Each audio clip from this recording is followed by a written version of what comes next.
Hi, everyone. Welcome so much, and thank you so much for joining us. My name is Catherine Leswing, and I'm with the Bureau of Student Wellness at the New Hampshire Department of Education. I am joined today by my colleagues, Molly and Susan, and we are here to talk about screen time use today. This is a pretty big issue considering we're all at home. We know that we're going to be at home at least through the end of the school year. And we are also really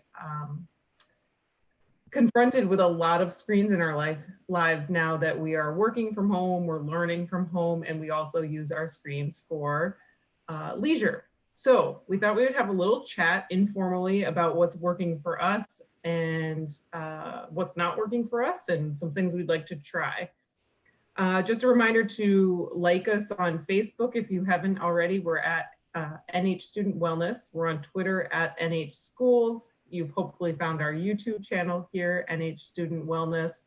And we do have our online resource site, New Hampshire or nhlearnsremotely.com. So we hope that you will check out some of our resources there. So without further ado, let's just jump into a little chat today about screen time use and what it's been like in all of our homes. I know that we all have sort of different living situations, different people under the same roofs as us right now. So I just wanted to pose to you guys, what has been a positive use of screens or technology for you since we've gone to remote learning? That's a great question. I think, one way that I've really used screen time is definitely through this video conferencing. I've definitely probably talked with my family more than I usually do, checking in with them and celebrating little milestones, birthdays, and the like, virtually. That's great. That's such a great way to connect too.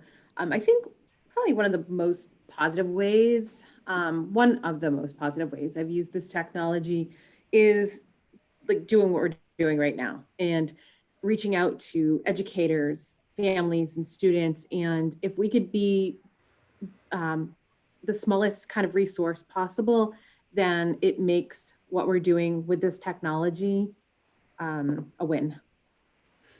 What about you, Catherine? Yeah, definitely. So I've been surprised at how much I've used technology as a positive to connect with family and friends in a way that I hadn't at all really before this happened. I've been having weekly meetings with my old college friends. So every Friday night we get together around 6 p.m. and see each other. A lot of us have kids now, and so we get to see each other's kids. And then on Saturday nights, I've been actually playing games using Google Hangouts, and then we'll use House party? Jackbox TV, yeah. And so we'll play sort of back and forth with each other. So that's been a really cool way that I've been using screen time. And then another interesting thing that I've been doing is just really tapping into like a lot of the free online resources through different meditation teachers. A lot of them are hosting actual live sessions too. So that's kind of a cool thing. I've been finding people with common interests for me, and they might be strangers completely, but somehow we're all, connecting during this time. So it's been cool.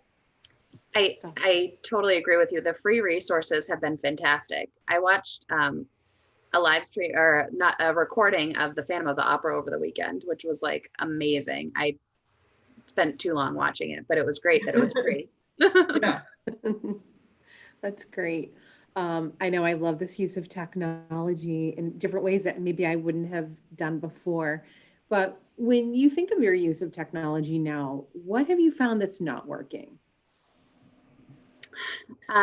That's a great question.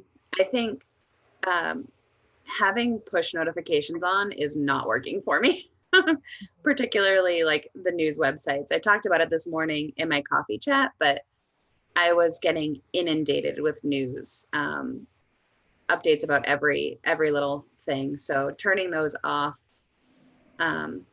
will help. But yeah, I think push notifications are definitely flooding my phone right now. Yeah, I hear that. It's funny, even for non-news apps and stuff, push notifications all of a sudden are feeling really overwhelming because it feels like I'm always tied to the phone. And because I'm using screens so much now for work and to communicate with family, it's like I always have a screen by me, and that's been a little overwhelming. So um, I think I've been turning like all my notifications off except for phone calls and texts. I also think that screen time before bed has been a big challenge. I've been having a really hard time powering down at night. And so I feel like, I worked all day, I want to relax, I want to watch a show, but then I've really been in front of a screen all day long. And so I need to get a little better at setting, I think, hard and fast rules about where I'm allowing screens in the bedroom or in certain spaces in my house. What about you, Susan? I think you have a really good point because I was thinking about how much I really feel handcuffed to technology. Hmm. And I feel in most of it's because if we were able to be in the office, we'd be meeting face to face, Mm-hmm. or we may be going to trainings or attending trainings in person. And right now it's 1 hour of computer time and then 2 hours of computer time. And I'm also finding it very sedentary.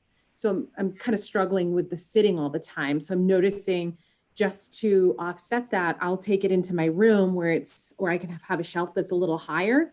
And if it's not noticeable, and the camera is here up, I'm doing leg lifts and I'll notice like my head going like this. And I'm like, all right, maybe I got to stop for a second. But, just to break it up a little bit and not be sitting constantly.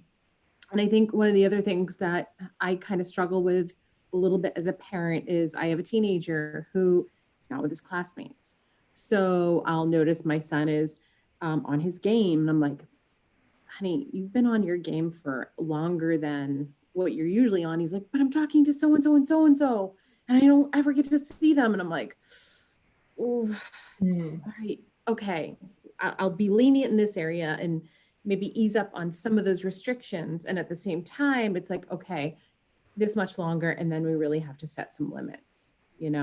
But it's so hard right now because all of these rules have been pretty much changed or thrown out the window. And it's trying to find a balance when they're really, when we don't have a balance or a rule for this kind of technology use or friend in family interaction. So Mm-hmm. that's been my struggle. Susan, have you found any ways to use technology with your son? I think in connecting with family members, the two of us will, or three of us for family, will connect and reach out to family members or different friends and just kind of catch up and be able to see each other. And I did join House Party just to play games with different friends. I noticed my son's on there too. And I kind of wanted to reach out and say, hey, join our game, but I don't think he wants to play with a bunch of middle-aged women. So I didn't. But I'm open to suggestions. So Yeah. Is there anything new with technology that you have learned about or are looking to try? you can go ahead, Catherine. Yeah, so there's been a thing circulating on social media that I've seen, and it's from the Getty Museum in, I think it's in California. And they've been challenging people to recreate famous works of art with everyday things in their house and then take a picture of them and upload them. And so it's part technology, part, creativity at home. But I've really been wanting to find a painting or a work of art that I really like and then try to recreate it with some things. Like it's been very funny. Like I've seen a Salvador Dali really abstract, surreal piece of art recreated with bologna. And so it's been like funny stuff. But there's been that. Also, I just want to do a little plug or a shout out for our friends at Media Power Youth. They will be with us next week for an afternoon bell session. Their director, Heather Inyart, is coming to talk to us a little bit about technology and screen time in this age of remote learning. And they have a thing on their site, a family media contract. And so it's a way to actually put down into written rules media use limits in your household. And for me, that would be really beneficial. Our son is too young to use technology, but even for my husband and I, sometimes we'll be in the same room, but completely ignoring each other. And, one of us will get a little annoyed and then the other one will say, well, what? I was just relaxing. And I think if there's clear times when to use technology and when to not, it would cut down on some of that. So those are a couple of things I've been thinking about. What about you, Susan? I love that you brought that up. I think you're not alone in facing that. And I think this really kind of opens up the discussion and puts it out there like, hey, let's take a look at how we're using this technology and is it benefiting us all the time? And, what kind of conversation or boundaries do we need to put up so that we're still doing things together and during our downtime, maybe using that technology. So what do I want to try? Well, I definitely feel like I need to become a little bit more technology savvy. I didn't realize how much I wasn't until I started all of these new apps and technology for work. And I realized just how in the dark I was. And at the same time, the one thing I want to try is to teach my parents. So I know that sounds a little odd, but I want to teach them how to use certain apps. They live in a great retirement community, and because of their physical distancing, they have a great group of friends that they haven't been able to connect with except on the phone. So part of me wants to teach them how to use certain apps or games or fun things where they can literally FaceTime or call or play games with their friends. So I do have a little bit of a comfort level in some technology, which is what I would share with them.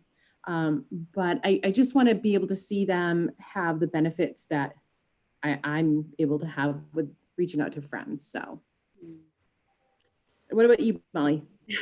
I just want to say, Catherine, I love that idea of taking technology, but also taking it offline too, and creating, letting the internet inspire us, but creating our own art in person. That's such a great idea.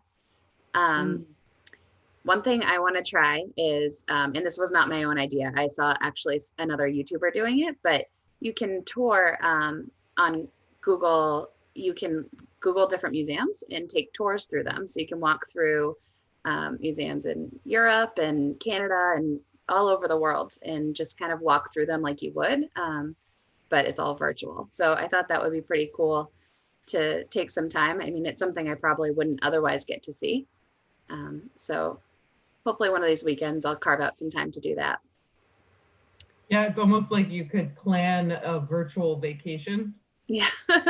Maybe like tour a different, that would actually be a really fun idea, is to say, okay, this weekend we're going on vacation to Berlin and museum we're going to, and here's the music we're going to listen to, and we're going to make this dinner. It's funny you say that. Go ahead, Molly.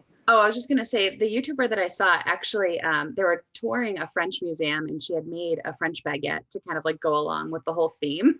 Yeah.